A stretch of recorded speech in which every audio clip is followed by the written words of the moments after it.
Welcome to the world's most fabulous people series. I'm your host today, Tanya Hoffman, with the Public Speakers Association. And I am so excited to introduce you our first fabulous guest star. Oh, the amazing Rex Sikes. Hey, Rex. Hey, Tanya, how are you? And how's everybody out there in Public Speaker Association and fabulous TV land? Exactly. And so tell us, Rex, it must be amazing to be this fabulous. So tell us a little bit about you. Oh, it is so amazing being me. I am so fabulous. It is just beyond belief. And you know what? It is true. I am fabulous. And I don't mean that I'm fabulous to you, but to me, I'm fabulous. In other words, I love myself and I love my life, and I'm blessed in every way that I can imagine. And that makes me fabulous. And that makes living each and every moment fabulous, even when it doesn't appear that way. So I'm fabulous. I'm also a number of different things. I've been a thought leader and a personal transformation provider for over 40 years. I started in the field of acting. I'm an actor, director, and producer. I've done some writing, and I've produced different movies and pilots and TV shows and things like that. But I'm also a master hypnotist and hypnotherapist. I'm a master trainer of something called neuro-linguistic programming and design human engineering. I'm a certified and licensed bank code trainer, which is a phenomenally new system for unlocking other people's reasons for doing things. And among other things, my background's in accelerated and whole brain learning. And for 40 years, I provided people seminars and workshops and programs and products to help transform their lives, both in person, online, and in home studies. So that's how I'm fabulous. I have both the corporate side and the personal side, the public side. And I write a daily blog, which is called Daily Inspiration and Gratitude, which is all about how you and the listeners and the viewers and the readers can be fabulous as well. Awesome. So have you always been this fabulous? Yes, I have, but I didn't always know it. And I think that's true for most of us. I struggled through my life. I was brought up in a middle-class home. They were well off. My parents were doctors, but they always worried about money, and they always struggled, and they had their fights. And as a child, I thought, I am the cause of their pain and their suffering. I have a sister, but I took all of the burden of my parents' issues on me. I adopted their thinking and their philosophies that life was hard. You had to struggle to get ahead. You had to save, that you better not count on things because they probably don't work out. And so by the time I was 25, I was pretty much a mess. I mean, I could function. But I went skydiving. I got injured, and I went to a doctor for some pain relief and some sleep, and he gave me what turned out to be a combination of what would be fatal, a combination of pills. And it unfortunately didn't kill me. They after the fact, they considered me a medical miracle to be alive and walking and functioning and not in a vegetative state. So, but I lost a huge chunk of time with amnesia.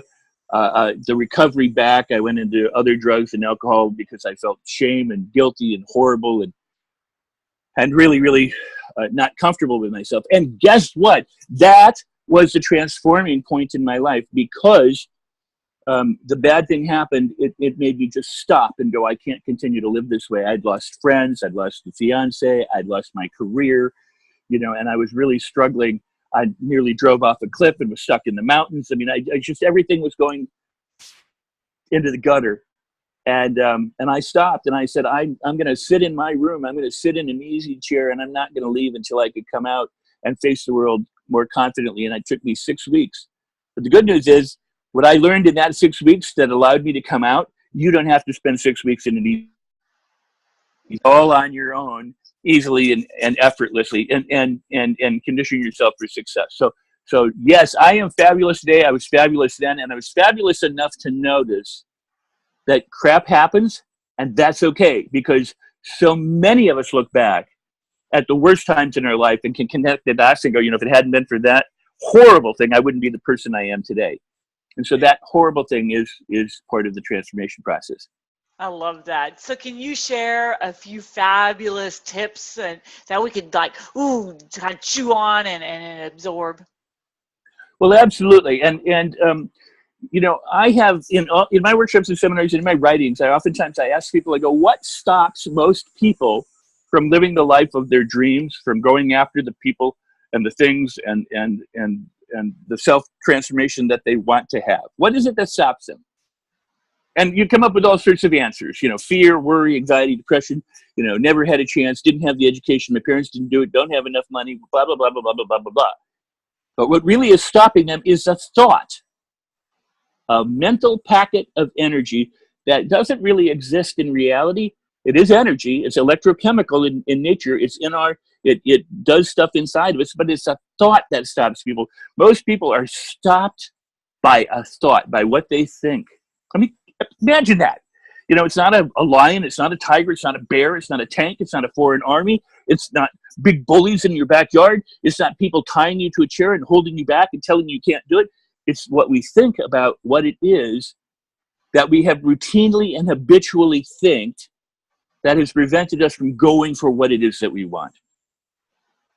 So, Wow. A thought stops us.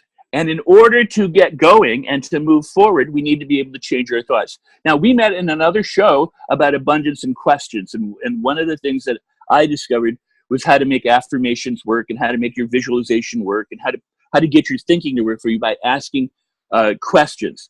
And we didn't go into everything, and there's a whole lot more, but you can use questions to direct your brain in a useful way, because when you do, you think in different ways. If you say, I suck, and you go, how come I suck? Why do I suck? How come I'm so bad? You will spiral down a rabbit hole. If you say, I suck, but I'm learning to get better, how soon can I discover myself getting better? What do I need to do in order to make changes? How quickly can I find myself feeling good? Even though I might suck, there are lots of good things about me. What are they? I mean, you start to change where you put your focus and where you put your attention. So the thought that stops you, if you stop and take a breath and chill out and relax, release, let go, and forgive yourself for it, because there's nothing wrong with what you're thinking. Guess what?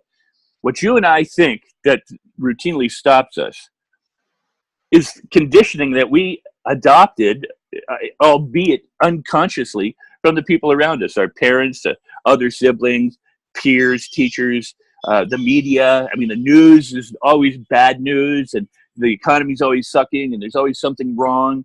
So we've adopted a lot of thinking that has become the basis of our beliefs and our limitations, and those are habitual.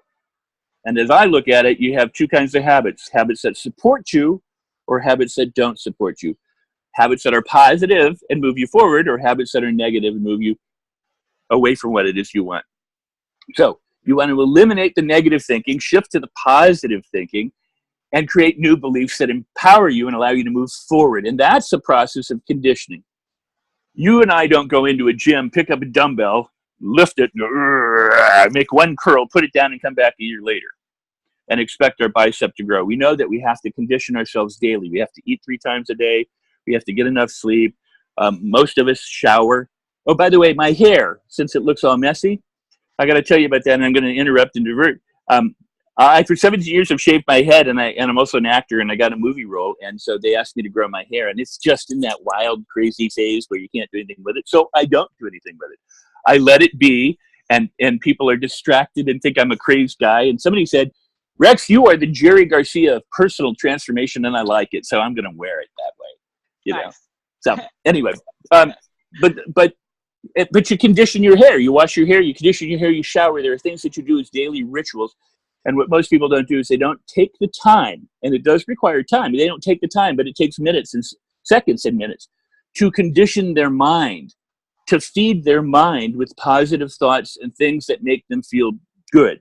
Because here is the sequence. You think a negative thought, guess what?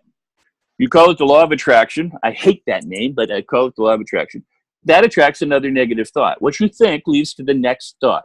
So if you think one negative thought, you're going to think another negative thought. You think, I feel bad. What's wrong? That sucks. Then something else is wrong. And that's why it spirals or goes down the rabbit hole. And not only that, when you think that negative thought, that electrochemical thing translates into a feeling. So you think a negative thought and you feel bad. Guess what? The next thought you think makes you feel worse. You get a negative thought, negative feeling, negative thought. It's a 2-step loop. And the only way to get out of it, and then that leads to your actions, whether you feel motivated or not motivated, whether you take action, whether you don't take action, whether you think you can or think you can't.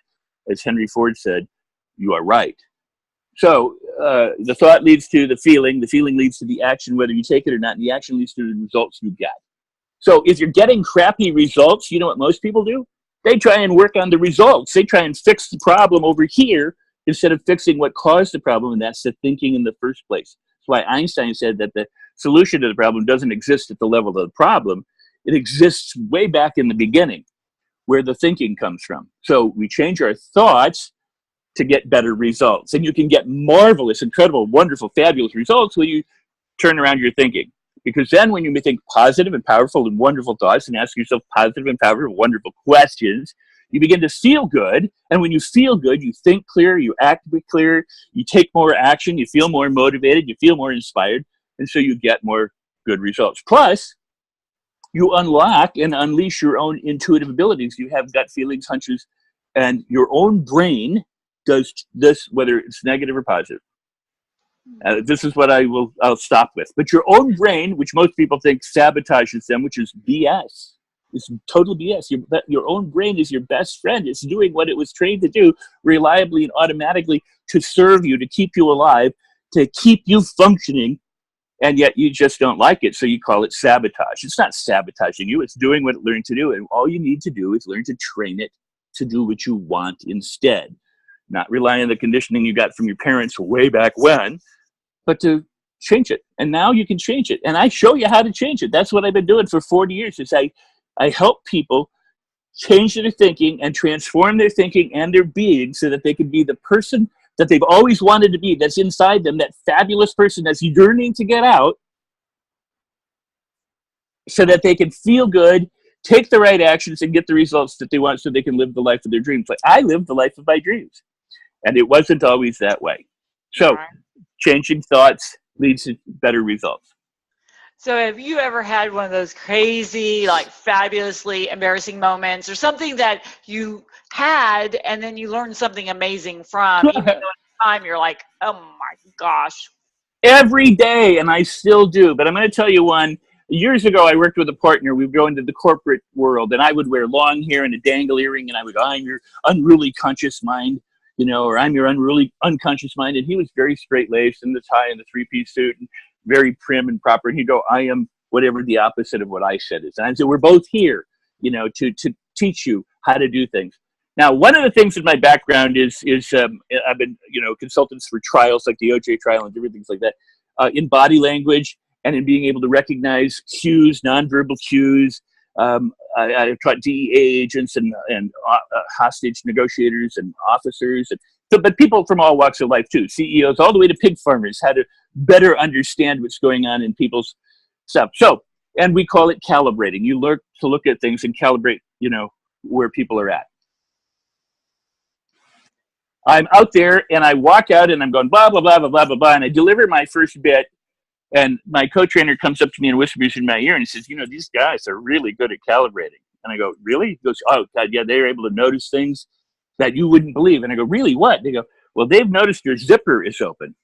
And it was. And fortunately for them, nothing was revealed. But it was. And so here I'm standing in front of this large audience of people with my fly down talking about how great it is to be able to pay attention and notice things. And I hadn't noticed that my own zipper was down. Well, what could I do? I mean, I could be embarrassed. I could feel shamed. I could get it. But I just turned. I said, I zipped it up and go, I'm glad you noticed that. If you were paying attention, I'm glad, I made a joke of it. I made light of it. But it taught me, too, to always do a double check. Always, don't assume things. And that's also what we do. We assume things of other people. We assume things of ourselves. We assume we can't get ahead because we never have. And those are the things that need to be changed inside of us and that we can change when you know how to change them. Love it. So do you have something fabulous you'd like to share with our amazing listeners today? I think you have a free offer or something? I do. I have an incredible 22-minute, it's short, it's brief, but it's power-packed audio MP3. And guess what the title is? It's called What's Stopping You? And it's literally 2 chapters from my new book that's coming out, and the book hasn't been released yet, but it's powerful, and I read the chapters. So, and I've had people tell me they really love listening to this, and it's really helped them. So a lot of people are already getting the gift, and I want you to have it too. You go to my website, Daily Inspiration and Gratitude. It's spelled just like it sounds, all one word, Daily Inspiration and Gratitude.com/free gift. One word, free gift. DailyInspirationandGratitude.com /free gift. Or if you just go to DailyInspirationandGratitude.com, above there in the pull-up menu or across the title bar is a thing that says free gift, and you can go there, click on that, and you can download your free gift. And I encourage you to do it.